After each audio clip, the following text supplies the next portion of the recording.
Irmãos, nós vamos continuar o nosso estudo da carta de Paulo aos Romanos, capítulo 1, verso 18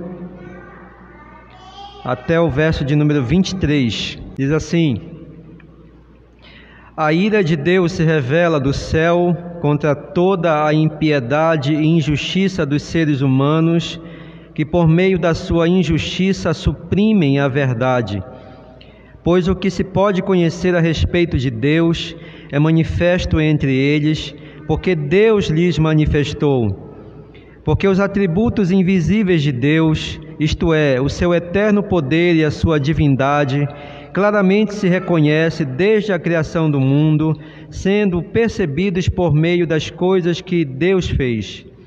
Por isso os seres humanos são indesculpáveis, porque tendo conhecimento de Deus, não glorificaram como Deus, nem lhe deram graças. Pelo contrário, se tornaram nulos em seus próprios raciocínios, e o coração insensato deles se obscureceu. Dizendo que eram sábios, se tornaram loucos, e trocaram a glória do Deus incorruptível por imagens semelhantes ao ser humano corruptível, às aves, aos quadrúpedes e os répteis. Vamos orar, meus irmãos, e pedir a graça de Deus sobre a nossa vida nesta noite com a exposição da sua palavra. Santo e eterno Deus, louvamos o Teu nome por chegarmos em paz neste lugar. Louvamos o Teu nome pelo dia agradável que o Senhor nos deu, pela Tua palavra nesta manhã, tão rica, tão confortadora, tão consoladora, tão eficaz. Agradecemos também pelo descanso da tarde, pelos momentos na Tua presença, e somos gratos por chegarmos aqui agora, nesse momento de culto, onde de forma presencial o Senhor nos reúne para aconselhar, para orientar, para exortar, para corrigir, para exortar também, e nós, na dependência do Senhor hoje à noite, suplicamos que o Senhor nos assista. Que Tua palavra traga luz para o nosso coração e para a nossa mente também. E que aqueles também que estão nos ouvindo, Senhor, pela internet, que o Senhor os abençoe. E possamos sair daqui hoje à noite enriquecidos com um pouco mais de compreensão dessas verdades que tem transbordado o nosso coração de alegria. Em nome de Jesus. Amém. Irmãos, hoje pela manhã, nós vimos que essa parte da carta, ela começa no verso 18 do capítulo 1, e ela vai até o capítulo 3, verso de número 20. É uma nova seção da carta. E o objetivo do apóstolo Paulo nessa parte da carta agora é demonstrar a esses irmãos de Roma, para onde ele escreve, por que o evangelho é tão urgente, tão necessário para esse povo que residia nessa parte do império. E por que esse evangelho é tão urgente e necessário para essa nossa época também? Porque o evangelho é para todas as gerações. De uma forma geral, nós vimos que o apóstolo Paulo afirmou, no verso de número 18, que a humanidade inteira, em todas as épocas da história, ela está debaixo da condenação de Deus. O apóstolo Paulo começou o verso 18 dizendo que a ira de Deus se revela do céu contra toda a impiedade e injustiça dos seres humanos. E nesse verso 18, Paulo ele nos dá as razões pelas quais Deus ele mantém a expressão revelar num estado contínuo. Essa ira sempre está presente desde o início da história, está presente hoje e vai permanecer até o dia da ira final. E Paulo nesse verso apresentou as razões pelas quais essa ira se manifesta no decorrer da história. Segundo Paulo aqui, verso 18, os homens estão, na verdade, num estado de rebelião constante contra Deus e contra o próximo. E essas informações ele nos deu de maneira muito resumida com a utilização de duas expressões que são chaves nesse verso 18, quando ele diz que a ira de Deus se revela do céu contra toda a impiedade e perversão dos homens. Essa expressão impiedade, ela traz a ideia da rebelião dos homens diretamente contra Deus, com a quebra dos 4 primeiros mandamentos. Lá no decálogo dos 10 mandamentos nós temos os 4 que são referentes a Deus. E a expressão perversão é o estado de rebelião do homem contra ele mesmo, com a quebra dos 6 últimos mandamentos. Paulo ele é perfeito aqui na introdução, quando ele quer abordar o estado de condenação dos seres humanos, usando essas duas expressões aqui. Os homens quebram os 2 principais mandamentos da lei de Deus. O primeiro grande mandamento é amar a Deus acima de todas as coisas. Os homens quebram isso no seu estado de rebelião. E o segundo mandamento, amarás o teu próximo como a ti mesmo. E nós vemos que os 6 mandamentos finais do decálogo apontam numa relação entre nós, onde nós nos arranhamos, nós nos destruímos, nós nos afetamos.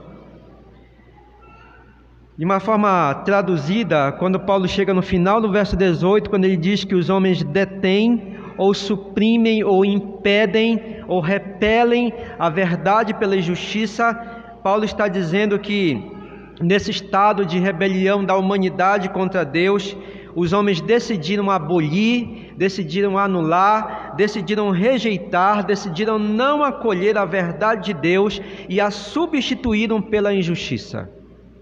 Por isso que os homens estão em estado de condenação constante. A partir do verso 19, nós vimos um pouco já. O apóstolo detalha, aliás, nós vamos ver agora com mais clareza. O apóstolo Paulo, a partir do verso 19, ele vai detalhar para nós com mais clareza a maneira como é que os seres humanos rebelados contra Deus demonstram essa rebelião. E ele vai fazer isso de 2 maneiras. Da mesma forma como ele fez na introdução, ele vai detalhar agora dos versos 19 até 32. De maneira que do verso 19 até 23, ele vai detalhar a maneira como esse estado de rebelião do homem se manifesta contra Deus. E dos versos finais, dos versos 24 até o verso de número 32, ele vai demonstrar com mais clareza de detalhes como é que o homem se rebela contra ele mesmo.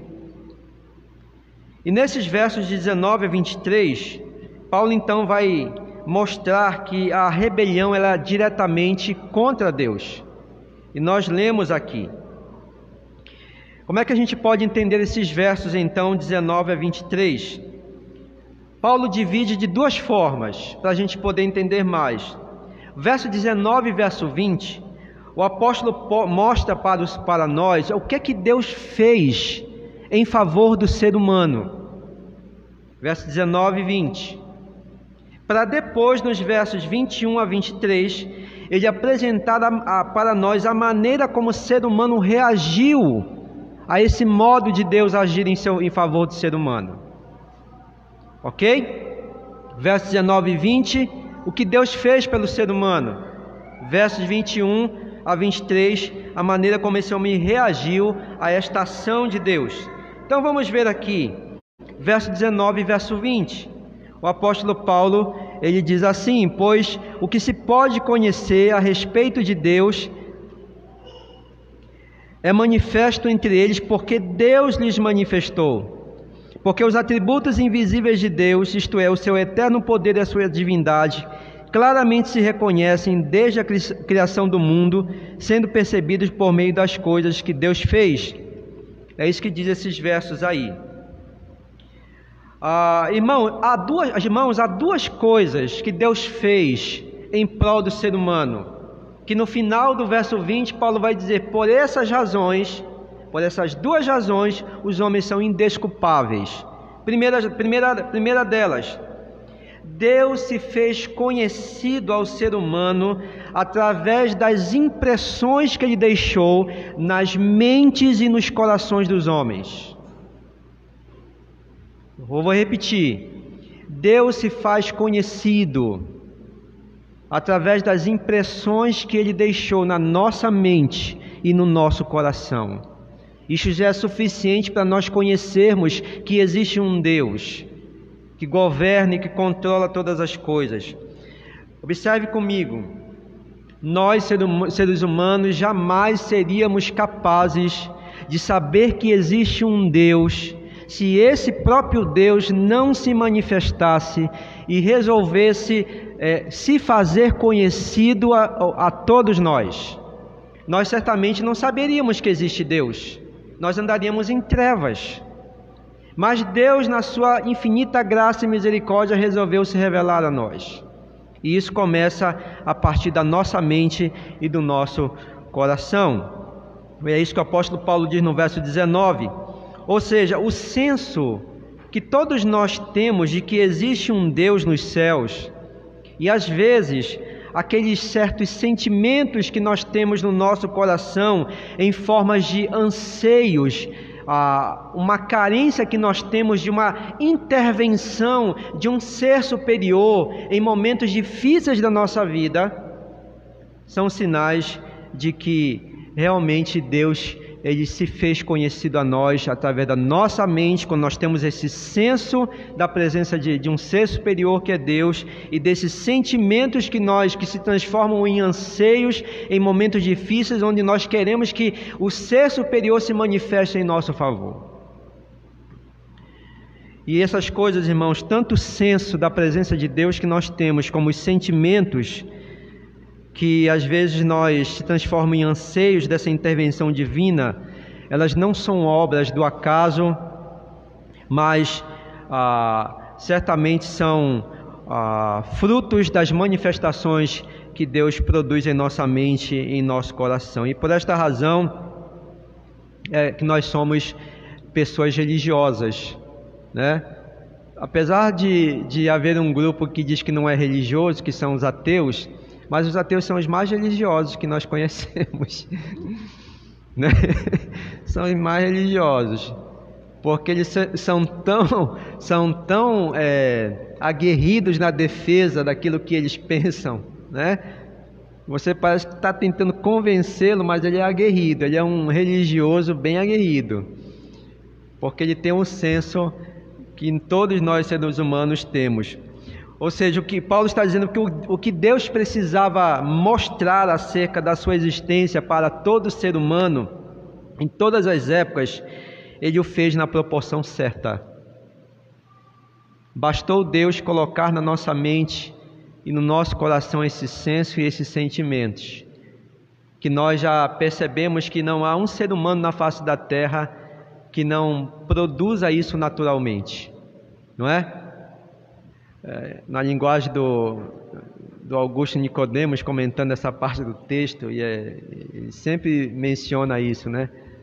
Até para os ateus, né? Que esse senso é tão grande que na hora que o pitbull sai da coleira, não tem um ateu que não grite, né? E que não clame a Deus, né? A mesma coisa se refere a nós. Na hora que nós percebemos a dificuldade, aquela luta constante e aquela pressão que vem sobre nós, que é insuportável muitas das vezes, nós nos reportamos a Deus. E até os incrédulos fazem isso também. Então, é por isso que Paulo aqui no verso 19 diz: porquanto o que de Deus se pode conhecer é manifesto entre nós, ou eles, porque Deus lhes manifestou. Então, portanto, vem da parte de Deus e não da nossa parte. A segunda coisa que Deus fez por nós, Deus também se fez conhecido a nós através das suas impressões digitais em toda a criação. Há impressões digitais em toda a obra da criação. Sabe que é uma impressão digital, né? Quando você toca alguma coisa, aparece lá. Há o toque de Deus em toda a criação.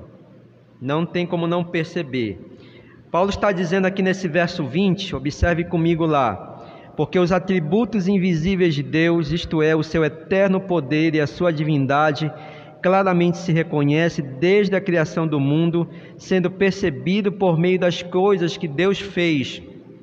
Ou seja, além de Deus incutir na nossa mente e nos nossos corações esse senso e os sentimentos da presença de Deus, como o Deus que existe de fato e que é o Criador, Paulo também diz que Deus colocou suas impressões digitais em tudo que Ele criou, em toda a sua criação.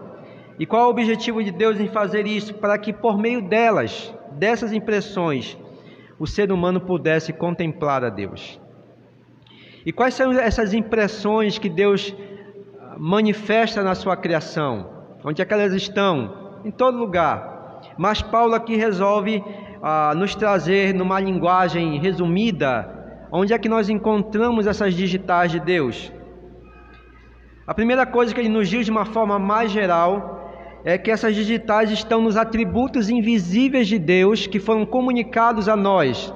Você sabe que os atributos de Deus são infinitos, mas há atributos que Deus resolveu revelar a nós, são chamados de atributos comunicáveis de Deus. Eu vou citar alguns aqui: amor, compaixão, bondade, misericórdia, paciência, justiça, retidão, inteligência, sabedoria, conhecimento. Nós não conseguimos tocar essas coisas, são atributos invisíveis, mas eles estão presentes em toda a criação. E para a gente ter uma ideia, e se alguém perguntar, mas aonde é que estão presentes essas digitais desses atributos invisíveis de Deus? Em primeiro lugar, estão em nós, não é? Estão em nós: amor, misericórdia, compaixão, justiça, retidão, inteligência, sabedoria, conhecimento. O livro de Gênesis é muito claro quando diz que quando Deus nos criou, Ele nos colocou essas digitais. Ele nos criou conforme a sua imagem. A expressão que aparece na língua hebraica lá é tselem. Tselem lá são atributos comunicáveis de Deus. Deus resolveu nos criar e colocou essas impressões do seu caráter em nós. Nós temos parte de Deus em nossa natureza. Nós amamos, temos o senso de justiça, nós somos sábios, inteligentes, pacientes, bondosos, misericordiosos, compassivos, porque Deus imprimiu isso em nós. São os atributos da parte de Deus em cada um de nós. E esses atributos de Deus são as impressões, as marcas em nossa vida que demonstram que de fato nós não nascemos, nós não as temos porque nós em algum momento da nossa vida as descobrimos e resolvemos investir nelas, mas elas estão em nós e desde cedo elas se manifestam ao longo da nossa vida. Ou seja, há uma relação entre Deus e nós. Mas de uma forma mais resumida, o apóstolo Paulo resolve citar dois desses atributos. Ele diz que Deus manifesta o seu poder e a sua divindade, diz o texto no verso 20. Irmãos, não há um lugar do universo onde não exista essa digital de Deus. O universo foi formado, ele é resultado do poder de Deus. É impossível nós, seres humanos, aceitarmos o fato de que o universo tão complexo e ao mesmo tempo tão harmônico em sua perfeição, é uma coisa interessante isso, né? Um universo tão complexo e ao mesmo tempo tão perfeitamente harmônico na sua estrutura e na sua forma de ser. É impossível acreditar que isso funcione como obra do acaso. Tem que ter o poder de Deus aí, né? Isso é muito interessante. É impossível que uma complexidade tão harmônica e perfeita seja, como dizem os homens, como produto de uma geração espontânea. É impossível que isso seja, como dizem os filósofos, como uma explosão, o resultado de uma explosão cósmica, um Big Bang, tudo explodiu algo num determinado período da história e tudo se formou a partir daí. Tão complexo, mas se ajustando, se tornando tão harmônico. É impossível nós concebermos a ideia, como dizem os pensadores, de que essa complexidade do universo tão, ao mesmo tempo, harmônica e perfeita, funciona como um produto de uma evolução de bilhões e bilhões de anos. Não, irmãos. Esse designer inteligente na criação de todas as coisas do universo é produto da ação do Todo-Poderoso. A gente não para pensar sobre a magnitude do poder de Deus em ter criado essas coisas, não é? A gente passa despercebido pela criação. Você dificilmente para na rua e se deparar com uma árvore. Dificilmente você para e tira uma folha e fica ali um tempo olhando para aquela folha e vendo a maneira como ela é,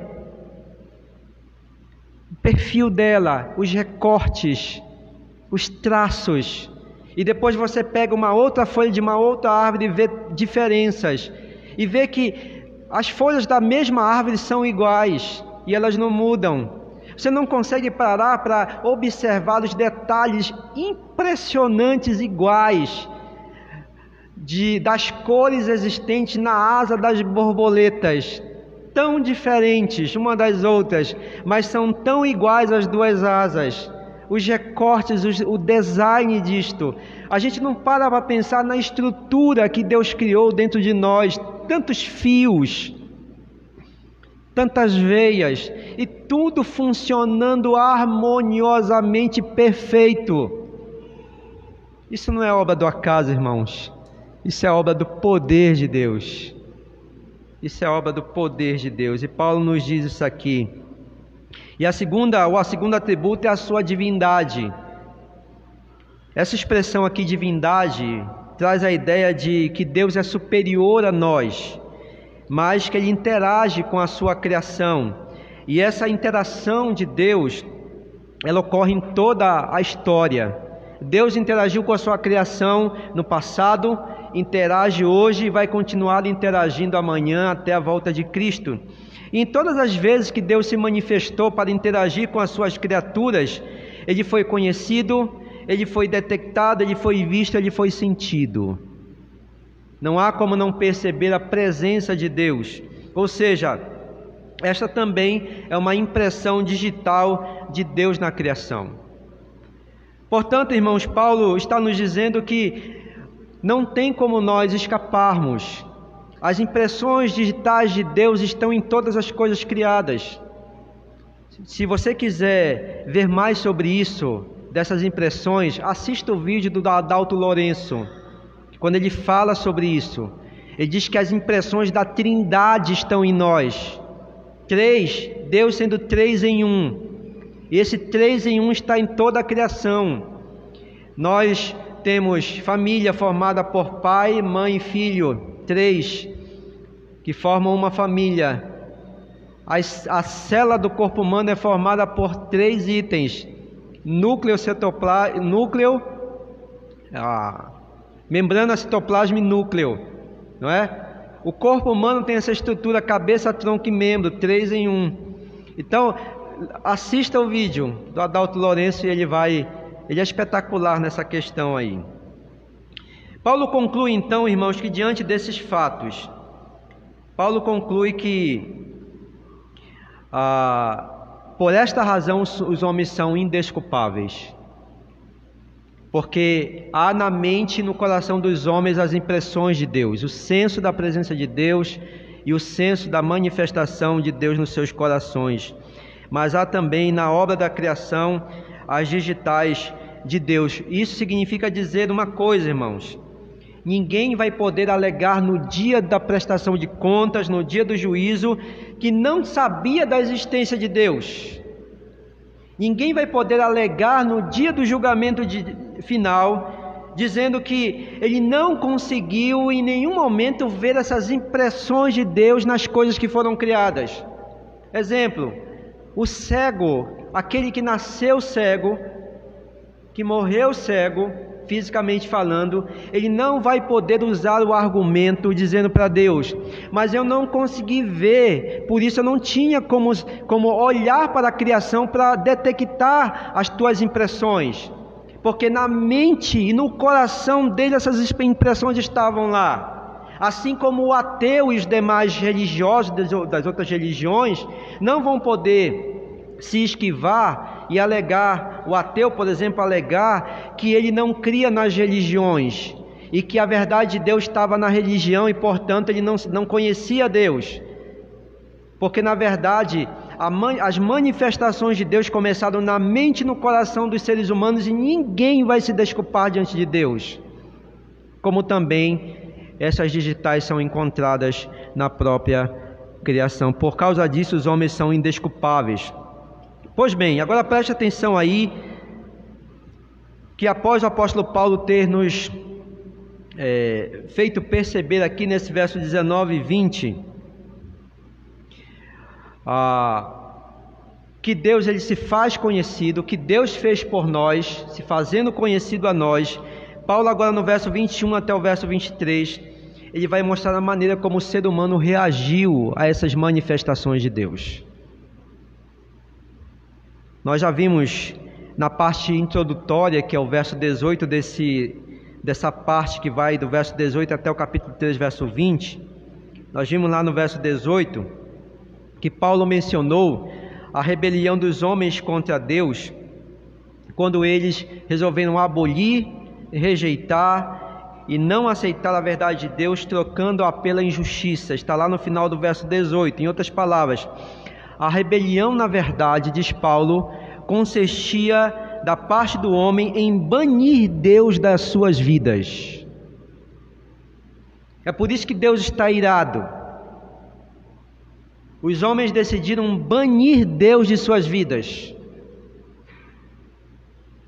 E nesses versos aqui, 21 a 23, Paulo vai nos mostrar como é que essa rebelião se manifesta. Observe o verso 21. Porque tendo conhecimento de Deus, ele já provou isso, não o glorificaram como Deus, nem lhe deram graças. Pelo contrário, se tornaram nulos em seus próprios raciocínios, e o coração insensato deles se obscureceu, dizendo que eram sábios, e tornaram-se loucos, e trocaram a glória do Deus incorruptível por imagens semelhantes ao ser humano corruptível, às aves, aos quadrúpedes e aos répteis. Essa é a maneira como os homens reagiram à manifestação de Deus em se fazer conhecido a eles. E como é que Paulo descreve essa manifestação de rebelião aqui como uma reação dos homens contrário a Deus? Primeiro, Paulo diz que eles não glorificaram a Deus, mesmo tendo consciência da existência de Deus. Verso 21. Irmão, isso aqui é interessante. Deixar de reconhecer as digitais de Deus na mente e no coração e na própria natureza, como realmente são reconhecidos, de forma que essas impressões são muito claras a qualquer ser humano, quer dizer que esse estado de rebelião de fato é um estado consciente, que os homens de fato estão rebelados contra Deus, porque o que eles estão fazendo ao deixar de glorificar a Deus por aquilo que Deus é e por aquilo que Deus faz, é privar a Deus da sua glória, da glória que lhe é devida. Deus é glorificado por aquilo que Ele é e por aquilo que Ele faz. E não reconhecer isso, não glorificar a Deus, não bendizer a Deus, é privar Deus da glória da qual Ele é digno. E os homens se rebelam contra Deus dessa forma. Ou seja, em outras palavras, atribuir à própria criação o acaso, ou seja, você dizer que a criação é obra do acaso, mesmo com todas as impressões de Deus, é o mesmo que você despojar a Deus da sua majestade, da sua soberania e do seu poder. E é isso que os homens fizeram de maneira muito consciente, diz o apóstolo Paulo.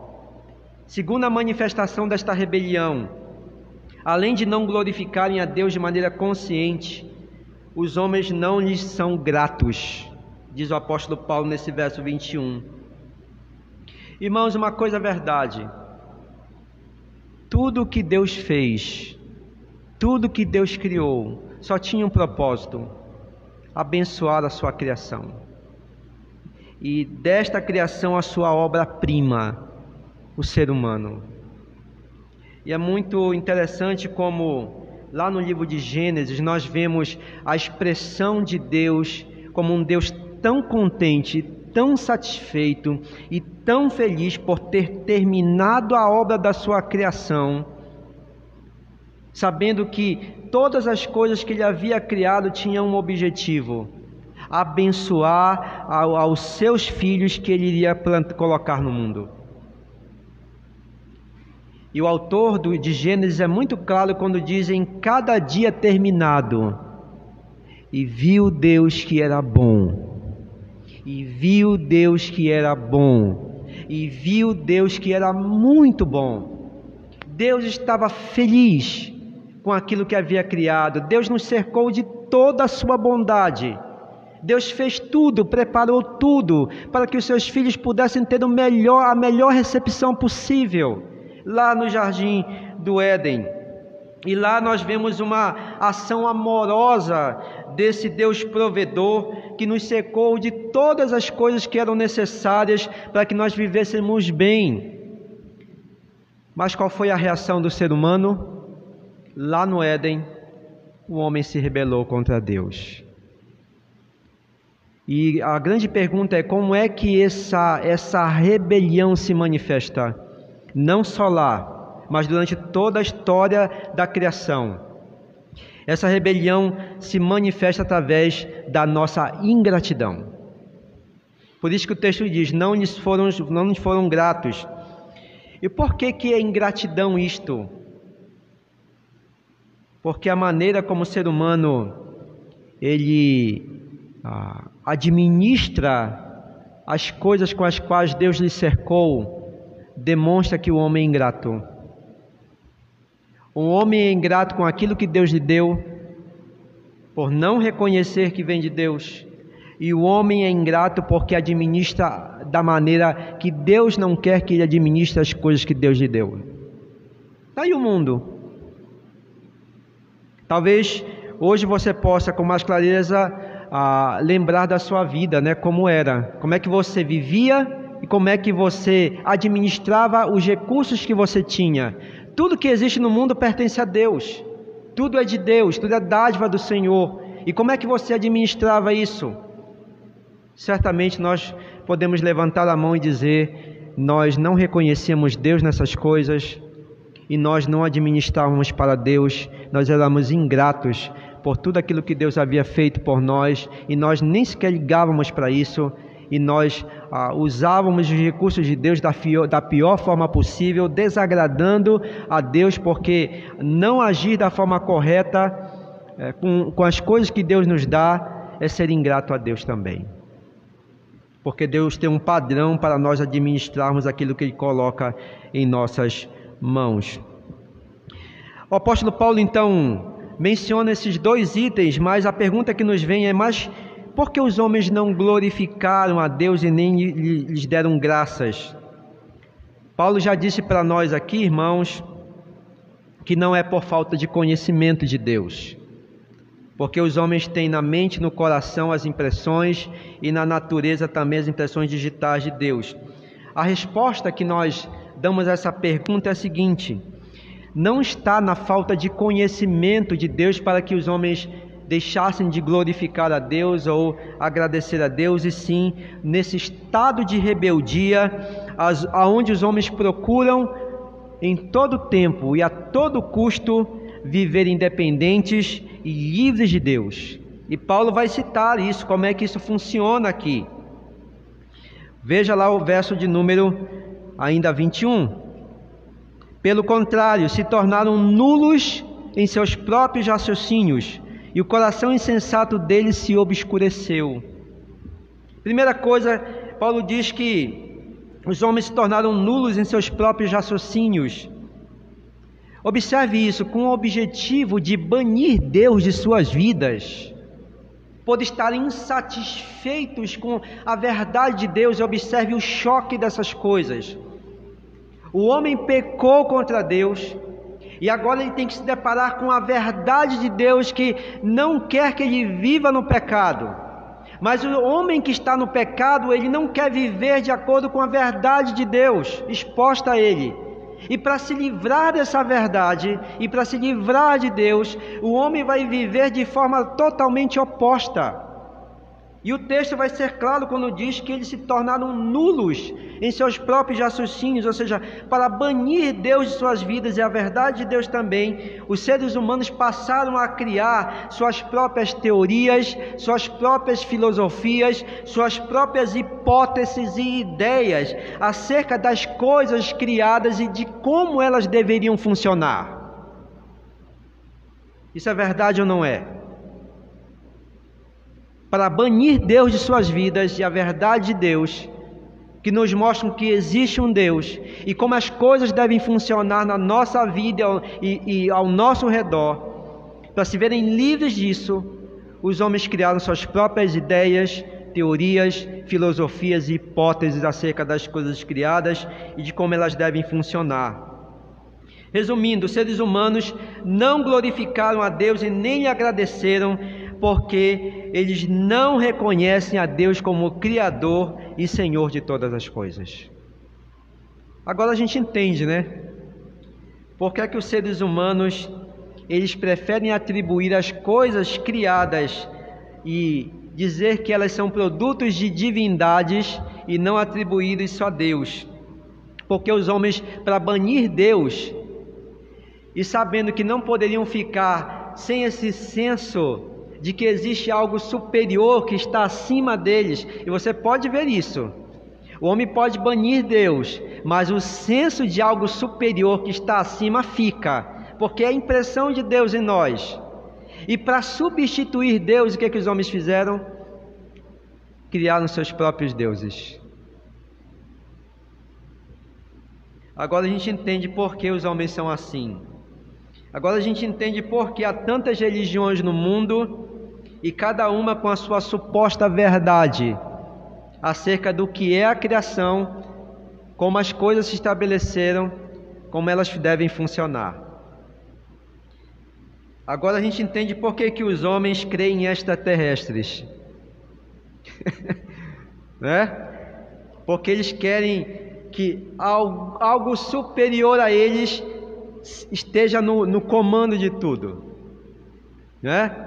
Para os seres humanos, uma vez que baniram Deus, alguém tem que assumir o posto. E os seres humanos costumam dizer, né, que as coisas que foram criadas e a nossa própria natureza é produto de alguns seres que não residem nessa nossa atmosfera galáctica, né? Que estão em outro lugar do universo e que tentam se comunicar conosco, que são superiores a nós, e alguns acreditam que foram eles que plantaram a gente aqui. Porque os homens sempre querem substituir a Deus. Agora nós entendemos por que as teorias de que a criação surgiu de uma explosão, porque as teorias de que o homem surgiu de uma evolução de um animal, porque Deus diz que Ele criou o ser humano. Mas os homens, para abolir Deus, disseram que o homem é produto de uma evolução. E a gente entende por que as filosofias e crendices tão tolas tentam explicar tantas e tantas coisas que foram criadas, irmãos. Portanto, quando o apóstolo Paulo nesse verso chama de raciocínio nulo essa maneira dos homens se apresentarem diante de Deus, ele quer dizer que os seres humanos criaram tantas teorias, tantas filosofias, tantas hipóteses acerca daquilo que foi criado, que eles chegaram a conclusão nenhuma. Suas conclusões não têm sentido algum, elas são inúteis. Por quê, irmãos? Como é que nós podemos aceitar que uma desordem no universo se formou uma ordem. É uma coisa que não dá para entender. Como é que o caos formou um universo harmônico e perfeito? Segunda coisa que Paulo diz, o coração insensato do ser humano se obscureceu, no verso 21. Uma vez que os seres humanos é quem agora determinam, não é? A forma como as coisas foram criadas e funcionam, recusando-se a aceitar o conhecimento do Deus revelado, então eles perderam a referência. E eles caíram em profunda insensatez. Ou seja, o apóstolo Paulo está dizendo que os seres humanos não glorificam a Deus e nem lhe agradecem, porque os seus corações agora estão em trevas. E por estar seus corações em trevas, os seres humanos andam na deriva sem saber para onde ir. Os homens estão cegos. Suas teorias sem sentido levaram os homens a andar nas trevas. Agora observe aí o que Paulo vai dizer a partir do verso 20, na sequência do texto. Verso 22.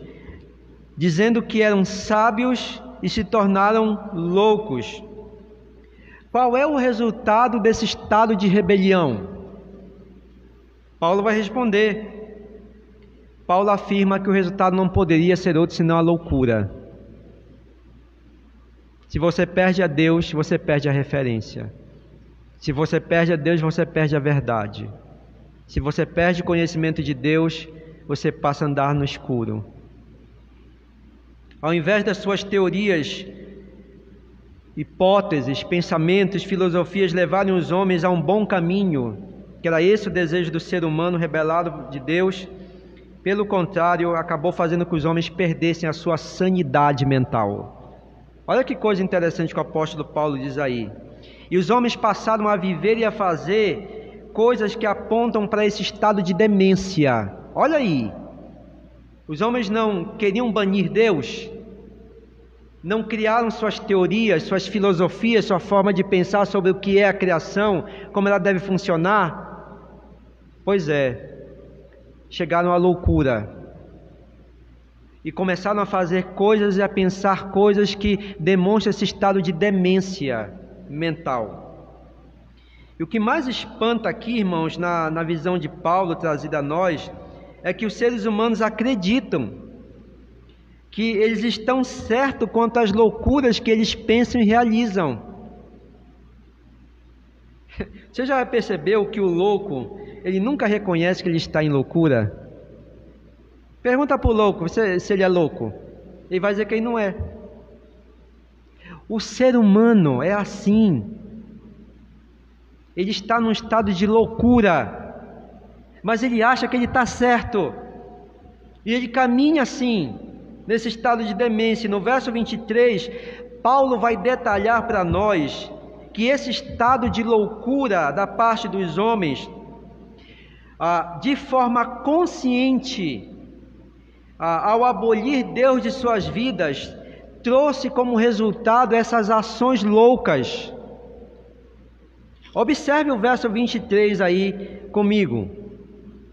E trocaram a glória do Deus incorruptível por imagens semelhantes a homens corruptíveis, a aves, a quadrúpedes e a répteis. Irmãos, a loucura do ser humano rebelado contra Deus é tão grande que os homens decidiram, ao banir Deus de suas vidas e a verdade de Deus, eles decidiram se prostrar diante de si mesmos para adorar. Os homens não querem adorar o Deus incorruptível para adorar o homem falível. Olha o estado de loucura.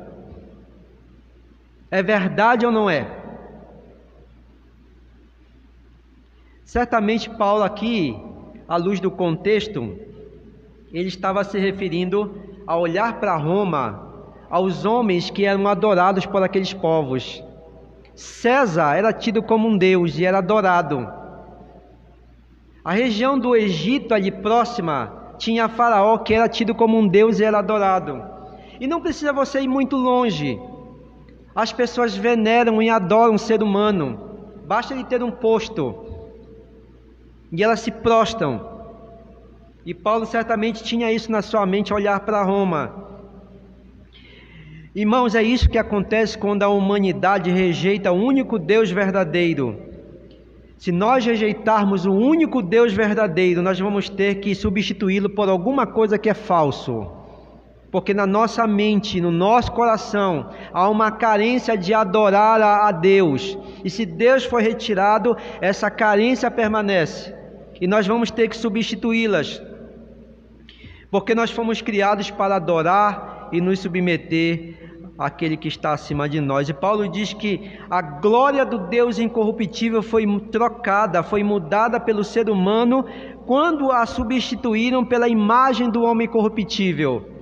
Os seres humanos se prostram diante de homens falíveis e os adoram no seu estado de loucura aqui. Hoje os seres humanos estão colocando a sua fé nos senhores da ciência, né? E nas suas descobertas científicas.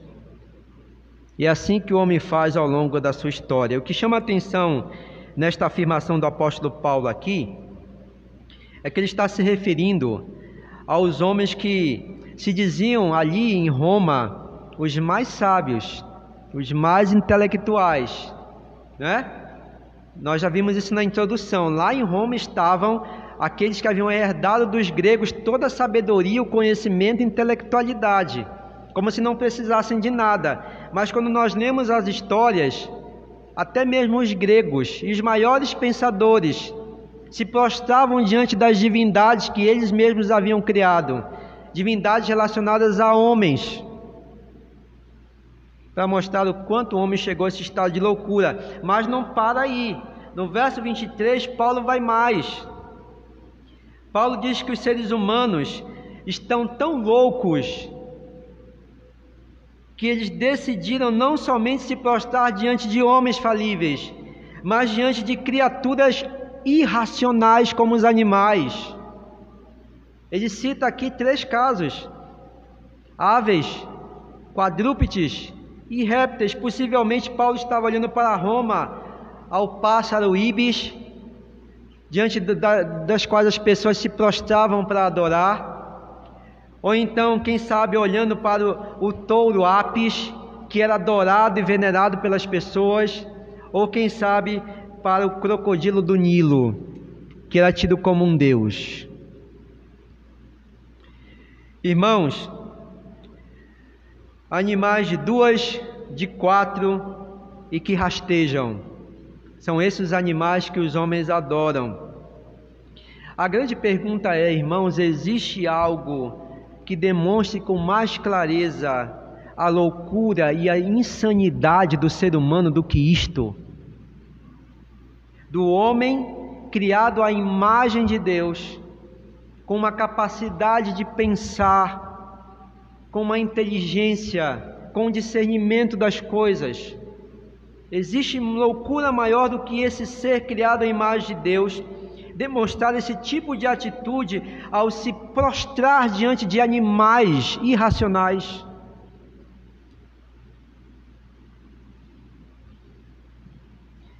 Esta deve ser, irmãos, para nós, este deve ser o nível mais baixo da degradação em que os homens chegaram no nível espiritual, por causa da sua loucura em não querer reconhecer a Deus e abolir Deus e a sua verdade de suas vidas. Tal loucura certamente, ainda que alguns queiram dizer, explicar que tal loucura talvez parta de um ato inocente, de pessoas que um dia quiseram criar uma religião porque queriam cultuar um Deus. Pelo contrário, diz o apóstolo Paulo, toda essa loucura é produto da rebelião do homem contra Deus.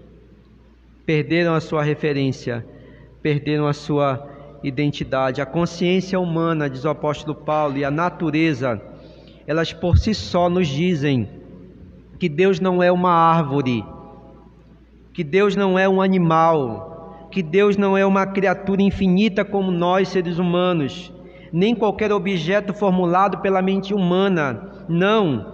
Deus é o Todo-Poderoso, Senhor de todas as coisas. Ele é o Criador de todo o universo. Deus é soberano sobre tudo e sobre todos. Em suas mãos está o poder sobre todas as coisas. E aqui a gente encerra, portanto, irmãos, com uma aplicação para a nossa vida.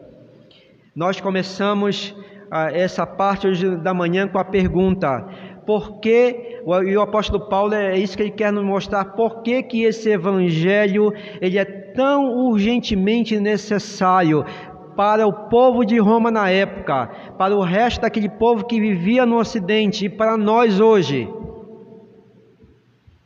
Porque a ira de Deus está posta sobre os rebelados do Senhor. Por isso que esse evangelho é tão necessário, que mesmo tendo consciência da existência de Deus e das suas impressões digitais em cada coisa criada, os homens resolveram conscientemente substituir a Deus e a sua verdade, passando a ser adoradores de si mesmos. E não contentes, passaram a adorar a própria criação, a um nível tal que chegaram a se rastejar diante de animais irracionais para adorá-los, como se fossem deuses, com o objetivo de substituir Deus e tirar Deus do seu caminho. Por que esse evangelho é tão necessário, tão urgentemente necessário, irmãos?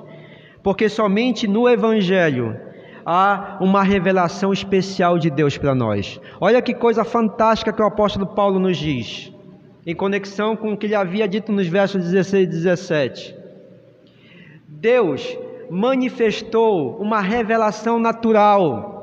Ele colocou na mente e no coração dos homens e na sua própria criação as suas impressões, de maneira que os homens nascem com esse senso da presença de um Deus que habita nos céus e que comanda todas as coisas.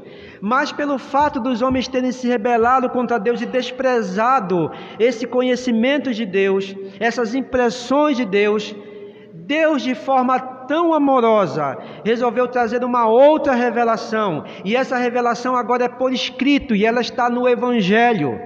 É por isso que esse Evangelho é tão importante, porque no Evangelho de Deus está a demonstração de um Deus amoroso que, apesar de ser contrariado, apesar de ter a sua verdade afastada, apesar dos homens terem se rebelado contra ele, esse Deus amoroso resolveu trazer uma revelação escrita para que pudesse guiar o caminho desses homens rebelados e pudesse mostrar a eles, através dessa revelação agora escrita, que é o Evangelho, que Deus não quer que nenhum se perca, mas que eles sejam salvos através de Jesus Cristo, o seu Filho enviado a este mundo para salvá-los. Somente o Evangelho pode encaminhar os homens de volta para Deus. Não há outro caminho, não há outra verdade, não há outro conhecimento. No Evangelho somente nós temos a resposta de Deus para que a sua ira possa ser retirada de uma vez por todas dos homens condenados e rebelados contra Ele. Irmãos, louvado seja o Senhor nesta noite, porque a história de todos nós aqui era a história de homens rebelados. E Deus, de forma tão amorosa, resolveu nos apresentar o caminho. Ele nos mostrou o seu Evangelho. E o Evangelho, ele mudou a nossa vida. Ele tirou a cegueira dos nossos olhos. Mudou o nosso coração rebelado para um coração que se prostra diante do único Deus verdadeiro. Se Deus não tivesse feito isso, nós não estaríamos aqui.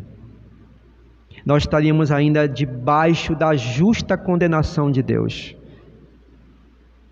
E que Deus seja louvado por isso. E que essa verdade seja pregada a todo ser humano, enquanto há tempo, para que eles saiam de debaixo do estado de condenação, através da direção que o Evangelho pode dar, e que possam encontrar graça diante desse Deus amoroso. Em nome de Jesus. Amém.